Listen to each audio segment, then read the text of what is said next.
السلام علیکم دوستو، ایک دفعہ کا ذکر ہے کہ کسی درخت پر ایک کوے نے اپنا چھوٹا سا گھر بنا رکھا تھا، جہاں پر وہ رات کو قیام کرتا اور دن کو اپنے کھانے پینے کا اہتمام کرتا تھا اور مختلف جگہوں سے دانہ دنکا چن کر وہاں کھا کر سو جایا کرتا تھا۔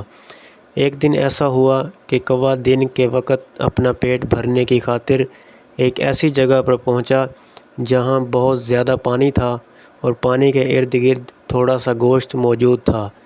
کوے نے پہلے اپنی پیاس بجھانے کے لیے پانی میں چونچ ڈالی، لیکن اس کے منہ پر ایک زوردار چانٹا پڑا۔ یہ چانٹا ایک چیل نے اس کے منہ پر مارا تھا، جو پہلے سے پانی کے حوض میں موجود تھی اور اپنی پیاس بجھا رہی تھی۔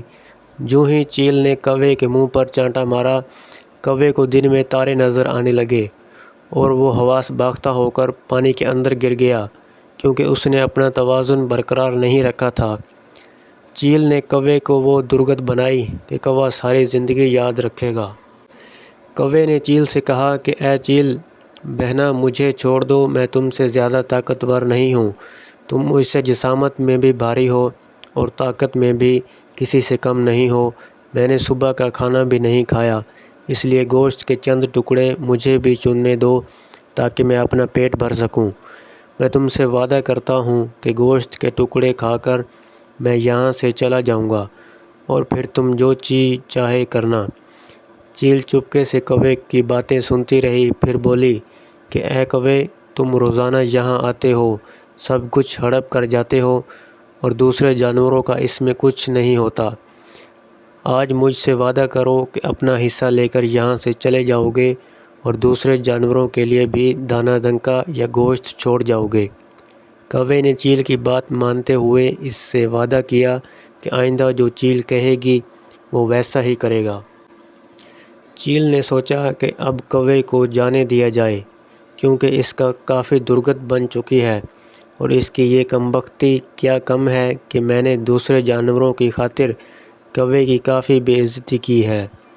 چنانچہ چیل نے انصاف کرتے ہوئے کہا کہ آج کے دن کے لیے تم اتنا گوشت لے جا سکتے ہو جتنا کہ ہضم ہو جائے۔ کل سے تم نے مجھ سے جو وعدہ کیا ہے وہ پورا کرنا اور صرف اپنے حصے کا کھانا لے کر جانا، تاکہ دوسرے جانور بھی اس سے مستفید ہوں۔ کوے نے ایک مرتبہ پھر چیل سے وعدہ کیا کہ وہ ویسا ہی کرے گا جو چیل کہے گی۔ چنانچہ کوے نے تھوڑا سا گوشت اپنی چونچ سے اٹھایا، چیل کو خدا حافظ کہا اور خود اڑ کر اپنے گھر پہنچ گیا۔